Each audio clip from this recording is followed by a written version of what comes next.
Kung ganitong klase yung sasakyan nyo mga boss, kayo na yung gumawa para mag-change oil. Napakadali lang naman. Number 17 na backsense lang gagamitin nyo, matatanggal nyo na itong drain plug nya. At pag natanggal nyo na itong drain plug nya at tumutulo na yung langis, pagkaunti na lang, ibalik nyo muna pansamantala itong drain plug nya. Dahil ang susunod natin gagawin dito is magpa-flashing tayo. Ang ginagamit kong pang-flashing mga boss is langis din. At dahil na ibalik mo na yung drain plug at nahigpitan mo na rin, balik ka ulit dito sa ibabaw ng makina mo.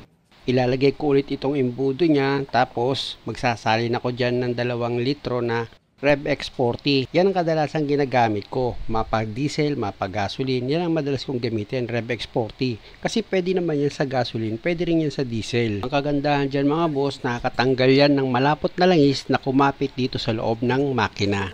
At after ko maisalin yung 2 litro na gagamitin kong pang-flashing, pa-start ko na itong makina mga boss.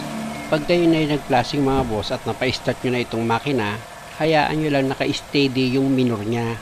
Hindi nyo siya kailangang i-revolusyon or anuman. At pag na-consume nyo na yung 5 minutes, patayin nyo na ulit itong makina. Tapos balik ka ulit dito sa ilalim ng sasakyan mo, i-drain mo ulit itong langis nya.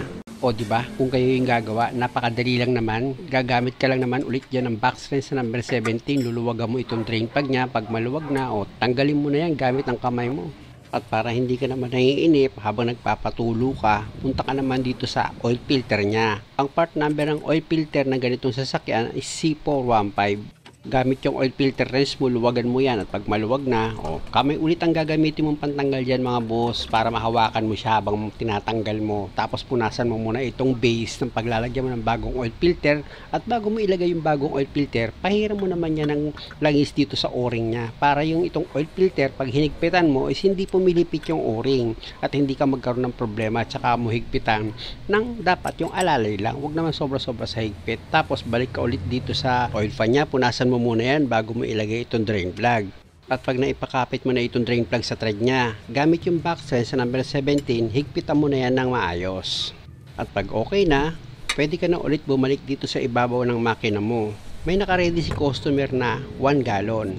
Pero hindi mo kailangan isalin lahat yan. May matitira dyan na kaunti. At dahil nga pangalawang beses ko nang ginawa ito kay customer, ako pa rin ang nag-recommend ng oil para sa kanya. Ang ginamit ko dyan is itong Blaze Racing 450. Last change oil ko mga boss, yan pa rin yung ginamit ko. At sabi naman ni customer, okay naman daw, wala naging problema. Bukod doon, maganda sa makina. Subok ko na kasi itong langis na ito mga boss. 20 years mahigit ko nang gamit yan. At mula noon, wala pa naman akong sumablay sa paggamit ko ng ganitong klaseng langis. At nakita nyo naman siguro mga boss kung saan ko binunot itong dipstick nya. Katabi lang yan ng engine cap nyo. Ayan, sinuksok ko siya ulit tapos binunot ko para makuha ko yung tamang sukat ng langis at medyo kulang pa yung oil nya, kaya magsasalin pa ulit ako dyan. Lagi yung tatandaan mga boss, sa dipstick kayo magbe-base ng tamang sukat.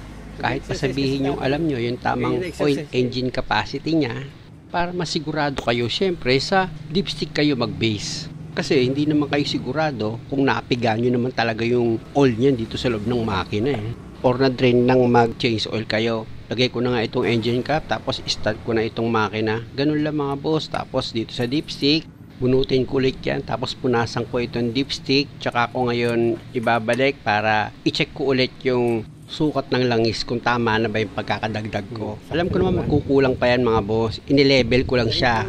Ibalik ko na ulit itong dipstick mga boss, tapos pa-start ko itong makina. Alam ko naman magkukulang pa yan dahil nga sa oil filter. Papasukan tayo ng langis. Kaya after a minute, patayin nyo itong makina. Kuhatin nyo sa dipstick, pag kulang dagdagan nyo. Salamat.